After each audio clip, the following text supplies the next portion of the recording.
Hello friends, ఏంటండోయ్ అందరు బాగున్నారా? ఈరోజు నాకు ఎందుకు జున్ను తినాలనిపించిందండి. అందుకని ఈ రెసిపీ మీకు చూపించబోతున్నాను. టేస్ట్ అయితే చాలా బాగుంటుంది. రెసిపీ మొదలు పెడదాం. ఇది మిల్క్ జున్ను పౌడర్ అండి.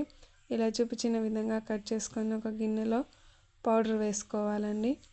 అందులో చిక్కటి పాలు, పెద్ద ప్యాకెట్ ఉండేది కదండి, ఆ ప్యాకెట్ వేసాను నేనైతే. చిక్కటి పాలండి ఇవి.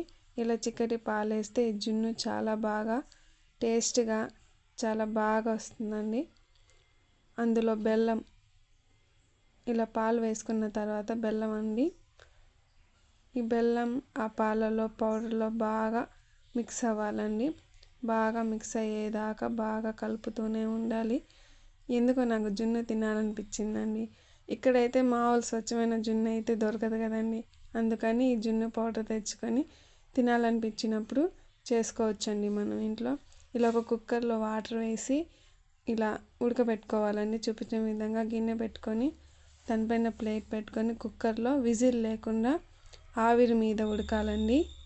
ఈ జున్ను టేస్ట్ అయితే చాలా బాగుంటుందండి అసలు.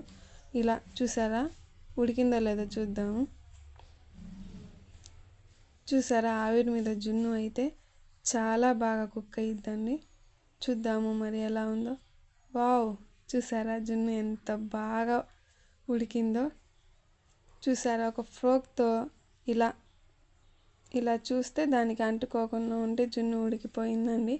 చూసారా, చల్లారబెట్టిన తర్వాత చూసారా ఎంత బాగుందో జున్ను. టేస్ట్ అయితే అసలు చాలా బాగుంటుందండి. మీరు తప్పకుండా ఒకసారి ట్రై చేయండి. చూసారా, వావ్, జున్ను ఎలా కేక్ లాగా బాగా ఎంత బాగుందో. ఆ జున్ను చూడగానే నేను జున్నులాగా కరిగిపోయానండి అది తినేదాకా. టేస్ట్ అయితే చాలా బాగుంటుందండి. మీరు ఒకసారి తప్పకుండా ట్రై చేయండి. మిల్క్ జున్ను పౌడర్ టేస్ట్ చాలా బాగుంటుంది. ట్రై చేయండి.